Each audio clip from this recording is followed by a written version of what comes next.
ಎಲ್ಲದನ್ನು ಅಚ್ಚುಕಟ್ಟಾಗಿ ತುಂಬಾ ಚೆನ್ನಾಗಿ ಆರ್ಗನೈಸ್ ಮಾಡ್ಕೊಟ್ಟಿದ್ದೀರಾ. ನಾವಂತೂ ಫುಲ್ ಹ್ಯಾಪಿ. ಪಟಾಯ, ಬ್ಯಾಂಕಾಕ್, ಥೈಲ್ಯಾಂಡ್ ಬರೀ ಬ್ಯಾಚುಲರ್ಸ್ ಮಾತ್ರ ಅನ್ನೋದು ಸುಳ್ಳು. ಚೇತನ್ ಸರ್, ಚಾಮರಾಜನಗರದ ಗುಂಡ್ಲುಪೇಟೆಯಿಂದ ಥೈಲ್ಯಾಂಡ್ ಪ್ರವಾಸಕ್ಕೆ ಬಂದಿದ್ರಿ. ಹೇಗಿತ್ತು ನಮ್ಮ ಅರೇಂಜ್ಮೆಂಟ್ ಎಲ್ಲ? ನಿಮ್ ತರ ಹೆಂಗ್ ದಂಪತಿಗಳೆಲ್ಲ ಆರ್ವಿ ಜೊತೆ ಟೂರ್ಗೆ ಬರ್ಬೋದಾ?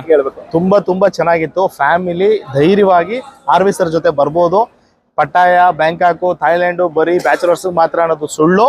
ಇಲ್ಲಿ ಬಂದು ನೋಡಿದ್ರೇನೆ ಅದ್ರ ಎಕ್ಸ್ಪೀರಿಯನ್ಸ್ ಗೊತ್ತಾಗೋದು. ನಾವು ಕೊಟ್ಟಿರೋ 45,000ಗೆ ಒಳ್ಳೆ ಊಟ, ಒಳ್ಳೆ ವ್ಯವಸ್ಥೆ, ಒಳ್ಳೆ ರೂಮ್, ಪ್ರತಿಯೊಂದನ್ನು ಆರ್ಗನೈಸ್ಡ್ ಆಗಿ ವೆಲ್ ಪ್ಲಾನ್ಡ್ ಆಗಿ ಮಾಡಿದ್ದಾರೆ ಆರ್ವಿ ಅವರು. ನಾವು ವಿತ್ ಇನ್ ಇಂಡಿಯಾನೇ 45,000ಗೆ ಸುತ್ತಾಡಕ್ಕಾಗಲ್ಲ. ಕಂಟ್ರಿ ಬಿಟ್ಟು ಕಂಟ್ರಿಗೆ ಬಂದಿದೀವಿ ಅಂತಂದ್ರೆ ವಿ ವಿಲ್ ಎಂಜಾಯ್. ನಾನು ಏನೇನೆಲ್ಲ ಪ್ಲೇಸ್ಗಳಿದೆ ಅಲ್ಲಿಗೆಲ್ಲ ಕರೆಕ್ಟ್ ಆಗಿ ಕರ್ಕೊಂಡು ಹೋಗಿದ್ದೀರಾ ಸರ್?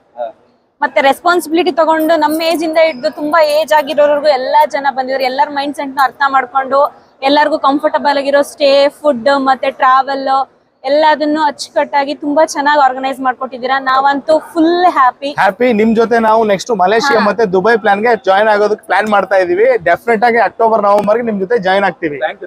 ವಿತ್ ಫ್ಯಾಮಿಲಿ ಪಕ್ಕಾ ರೆಫರ್ ಮಾಡ್ತೀವಿ. ನಾವು ಸಂಚಾರ ವಿತ್ ಆರ್ವಿ ಅವ್ರನ್ನ ರೆಫರ್ ಮಾಡ್ತೀವಿ. Thank you sir.